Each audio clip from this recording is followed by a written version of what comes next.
Join বন্ধুরা, এখানে কিছু ভাইয়ের কমেন্ট ছিল যে এসএসসি যে রানিং হবে 5 কিলোমিটার, সেটা আমরা কিভাবে প্র্যাকটিস করব। দেখো, ফার্স্ট টাইম যখন তুমি রানিং করতে যাবে, প্রথমে ঘড়ি দেখে প্র্যাকটিস করবে না, ঠিক আছে। আর যারা প্রথম রানিং করছো, ঠিক আছে, তো তাদেরকে আমি কিছু কথা বলি। ফার্স্ট টাইম কিন্তু রোডে প্র্যাকটিস করবে না, ঠিক আছে। প্রথম দিন যখন রান শুরু করবে তখন তুমি মাঠে প্র্যাকটিস করবে, ঠিক আছে। মাঠে যাবে, জুতো পা দিয়ে কিন্তু প্র্যাকটিস করে, খালি পায়ে কিন্তু প্র্যাকটিস করার কোনো দরকার নেই, কারণ এটা হচ্ছে লং রানিং। 5 কিলোমিটার রানিং অনেকটাই লং রানিং, এর খালি পায়ে অতটা তুমি রানিং করতে পারবে না। এর জন্য তোমার যেটা কম্ফর্টেবল হয় সেরকম জুতো কিনে, পিটি শুজ কিনে, ঠিক আছে, সেটা পরে কিন্তু তুমি মাঠে প্র্যাকটিস করতে যাবে, ঠিক আছে। তো প্রথম দিন কি করবে, ঘড়ি দেখে কিন্তু দৌড়তে যেও না, ঘড়ি দেখে কিন্তু রান করার কোনো দরকার নেই, ঠিক আছে। প্রথমে তোমার কি টাইমিংটা, তোমার যে শ্বাস কন্ট্রোলটা সেটা তোমার ঠিক করতে হবে, ঠিক আছে। ফার্স্ট টাইমে ধীরে ধীরে স্লোলি রানিং করলে, 10 মিনিট রানিং করলে, ঠিক আছে, দেখছো শ্বাস ফুলে যাচ্ছে, ঠিক আছে, স্বাভাবিক, সবারই শ্বাস ফুলবে প্রথম রানিং করতে গেলে, ঠিক আছে।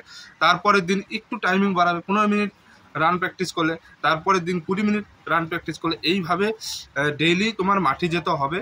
তো তোমার টাইমিংটা মেনটেন করতে হবে, 30 মিনিট কন্টিনিউ তোমাকে রান করতে হবে। যখনই তোমার শ্বাস কন্ট্রোলটা চলে আসবে, ঠিক আছে, তারপরে তুমি কি করবে, ঘড়ি দেখে রান প্র্যাকটিস করা শুরু করবে। দেখবে যে 5 কিলোমিটার রানিং যদি করি তাহলে আমার কত টাইম লাগছে, ঠিক আছে। যদি দেখছো বেশি টাইম লাগছে, তাহলে তুমি কি করবে, 5 কিলোমিটার জায়গায় 6 কিলোমিটার রানিং প্র্যাকটিস করবে, ঠিক আছে।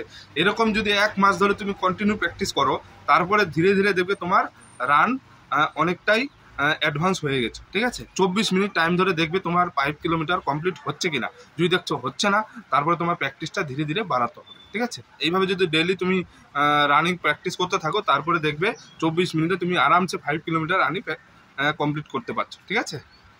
তো প্রথম দিকে ধীরে ধীরে রানিং শুরু করবে, স্পিডে দৌড়ানোর দরকার নেই। তুমি যখন 5 কিলোমিটার রানিংটা করবে, তোমার শুধু শ্বাসটা ধরে রাখতে হবে, ঠিক আছে। যে হাল ছেড়ে দিলে হবে না, রানিং যতই কষ্ট হোক তোমার কন্টিনিউ চালিয়ে দিতে হবে, ধীরে ধীরে যাও, ঠিক আছে। বেশি স্পিডে রানিং করার কোনো দরকার নেই। এইভাবে যদি তুমি রান প্র্যাকটিস করতে পারো, দেখবে তোমার 24 মিনিটে কমপ্লিট হয়ে যাচ্ছে 5 কিলোমিটার, ওকে। তো আশা করি বোঝাতে পারলাম। যদি ভিডিও ভালো লাগে, ভিডিওটি অবশ্যই লাইক করে দেবে আর বন্ধুদের কাছে শেয়ার করে দেবে। আর যদি যারা চ্যানেলে নতুন আছো, চ্যানেলটি অবশ্যই সাবস্ক্রাইব করে দেবে। সবাই ভালো থাকবে, সুস্থ থাকবে, জয় হিন্দ।